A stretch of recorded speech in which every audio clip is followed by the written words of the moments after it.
Assalamualaikum. My name is Mahani Abdul Malik. Today we'll be discussing on how things are perceived from the environment. Have you ever wondered how our brain can interpret what we see, touch, or even taste? You see, the information we receive from the environment undergoes two levels of processes. The first level is called sensation. Sensation receives visuals, auditory and other sensory stimuli through the sense organs and transfer them to the brain. The brain is where the perception process occurs. It recognizes, interprets, transforms, and organizes the sensory information. It is actually closely related to higher order cognitive function, such as reasoning, concept formation, problem solving, memory, sensory motor behavior, and others. Let's go more in depth into this. To make things simpler for you to understand, our brain is like a CPU in the computer. Sensation are raw data received through our senses. It can be similar to typing data on the computer keyboard. Perception is the process by which the sensory data is dynamically organized and deciphered by the brain. Similar to the data which we key in goes into the CPU and the result is reflected on the monitor. Let me give you an example. When we listen to the sound, it is in the form of hertz and decibels, and this is organized, and the output is when we hear certain melodies. Interesting, right?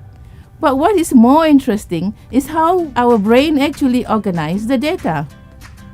The task of perception or organization is attending, identifying, and locating.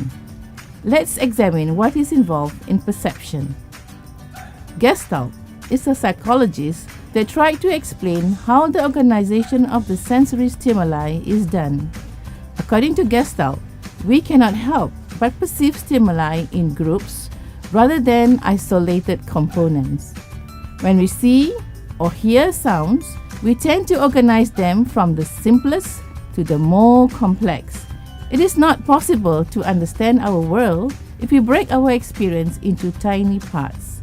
When the data from our senses are combined, something new is formed. According to Gestalt, we can organize our perception based on 8 principles. The 8 principles are: number 1, figure-ground relationship; 2, multi-stable perception; 3, invariance; 4, law of proximity; 5, law of similarity; 6, law of continuity, closure, and last of all, rectification. Figure-ground relationship is the most central principle of perceptual organization.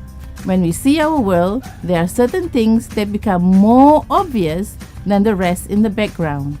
The one that is obvious is called figure, and the rest is called background.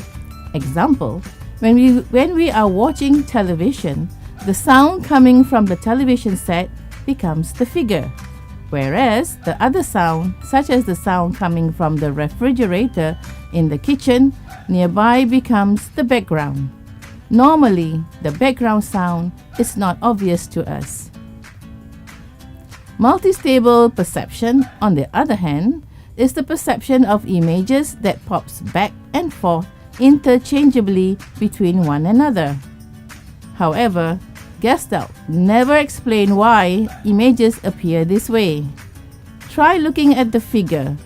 Can you see a vase and 2 faces? Invariance is a property of perception where simple shapes of objects are recognized in any lighting or situation.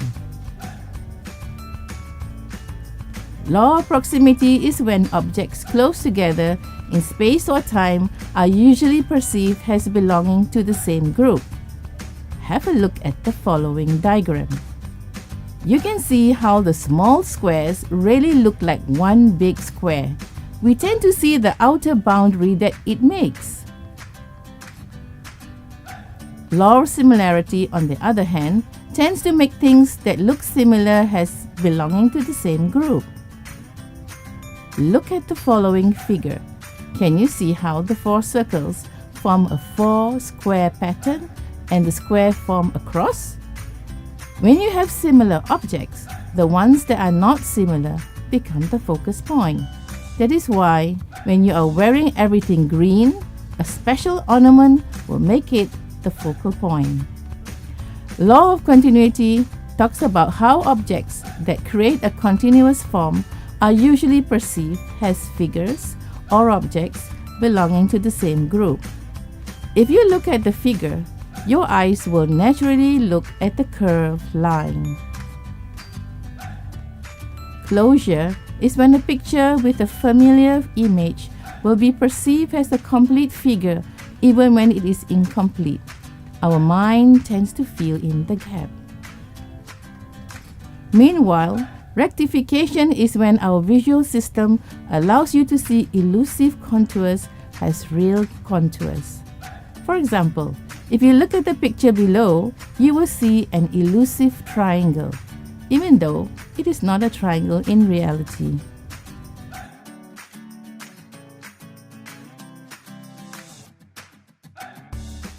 Till we meet again, goodbye and have a good day.